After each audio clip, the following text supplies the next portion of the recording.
आज जो बिहार बचा, अगर बचा उसके बाद तो अगर वो चीज़ नहीं किए रहते तो बिहार किस स्टेज में जाता।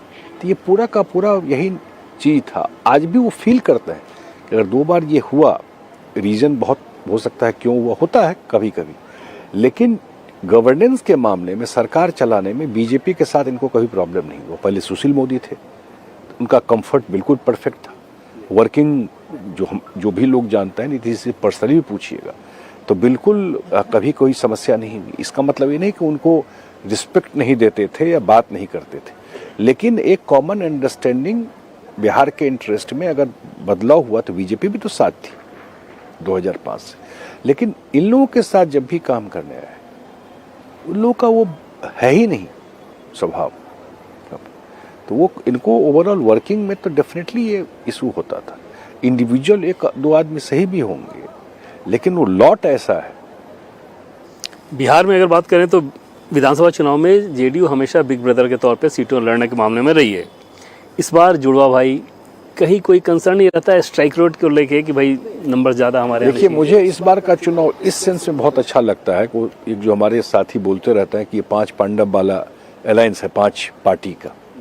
जो 6 सीट भी लड़ रहे हैं उसको भी कोई हम जुड़वा या छोटा बड़ा नहीं कर रहे। इंटीग्रेटिव, आप गौर करके देखिएगा, मैं भी बहुत दिन से देख रहा हूं, लेकिन पूरा एनडीए इंटीग्रेट करके चुनाव लड़ा है। कहीं कोई 1% भी बिखराव नहीं दिखा होगा, जबकि सामने में तो कि आज भी कितने सीट पर एक दूसरे के खिलाफ लड़ रहे हैं।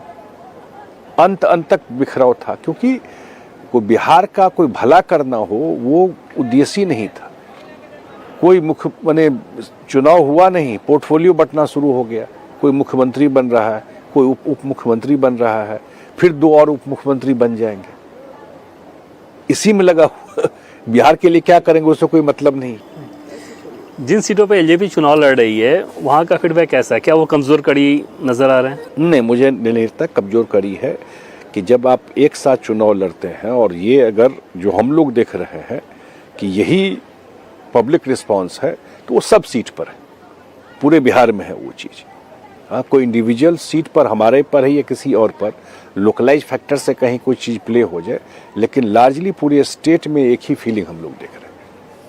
अगर 14 तारीख को नतीजे इंडिया के पक्ष में आते हैं तो सीटें जितनी भी रहें, जेडीयू या बीजेपी की, जिसकी भी ज़्यादा रहें, ये तय है कि मुख्यमंत्री नीतीश कुमार ही होंगे। तो ऑब्वियस है ना, नीतीश जी के जो बार बार हम लोग इस चीज़ को बोल रहे हैं, या जो हमारे एलआई हैं वो भी बोल रहे हैं, नीतीश जी के लीडरशिप में 2025 का हम लोग चुनाव लड़ रहे हैं। उनके काम पर हम लोग लड़ रहे हैं, उनके फेस पे हम लोग चुनाव लड़ रहे हैं। और इस अलायंस के सिर्फ जेडीयू के नहीं, पूरे एनडीए के लीडर हैं वो बिहार में। तो ऑब्वियसली उसके बाद वही मुख्यमंत्री बने। एक पोस्टर पटना में देखा मैंने, 25 से 30 फिर से नीतीश। वही रहना है, वही रहेगा। जनता ने उस पर मोहर लगा दिया। अब आखिर में एक सवाल पूछ लूँ मैं आपसे कि दूसरे फेज की जहाँ जहाँ चुनाव हो रहे हैं और पहले फेज में जहाँ हो गए, स्ट्रॉन्ग पॉकेट्स के हिसाब से जेडीयू कौन सी पॉकेट्स मान रही कि ये जिला हमारे लिए स्ट्रॉन्ग थे, और कहाँ चिंता की लकीरें नजर आ? नहीं, लास्ट टाइम भी कुछ एरिया ऐसा था जहाँ हम लोग अच्छा परफॉर्म, लोकसभा में भी हम लोग को दिखाई पड़ा। अब पूरा मिथिला कोसी एरिया हम लोग का बड़ा स्ट्रॉन्ग एरिया है, लेकिन कुछ एरिया में जरूर चैलेंजेस रहे हैं 2020 में भी, 24 में भी।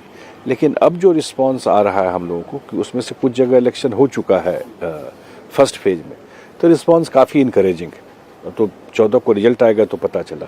मुझे ऐसे सीटों पर मुझे विश्वास नहीं होता था, लेकिन कैंडिडेट सपोर्टर बोल रहे हैं कि नहीं, आपको बिल्कुल रिजल्ट मिलेगा। जो हम लोग के हिसाब से बिल्कुल जो होता है ना, आप ग्रेड बनाते हैं, कोई ए ग्रेड सीट है या कोई बी ग्रेड सीट है, तो वो हम लोग के उसमें बहुत नीचे वो था, लेकिन वहाँ का भी रिस्पांस अच्छा रहा।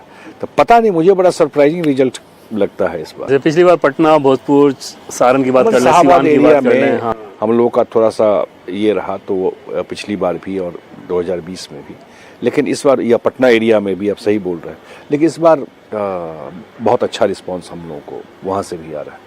मुझे लगता है कि अगर ये है तो कोई एरिया में बहुत स्ट्रॉन्ग है, या ये क्रॉस स्टेट इसी टाइप का फीडबैक, क्योंकि मैं बहुत जगह गया हूँ लगातार, सीएम के साथ भी और अदरवाइज भी। अगर जमुई गया, झाझा किया गया, तो वहाँ भी ये फीलिंग देखा। अगर चंपारण गया तो वही देखा, अगर अररिया साइड और सीमांचल साइड गया तो वही देखा, मिथिला उथला में तो अच्छा ही है। तो ओवरऑल पॉजिटिव, काफ़ी पॉजिटिव रिस्पांस है जो मुझे दिखता है। और ये भी एक इम्पॉर्टेंट बात है कि 20 साल काम करने के बाद अगर लोगों का ट्रस्ट और फेथ इतना है, इसका मतलब नीतीश जी ने कुछ तो किया है बिहार के लिए।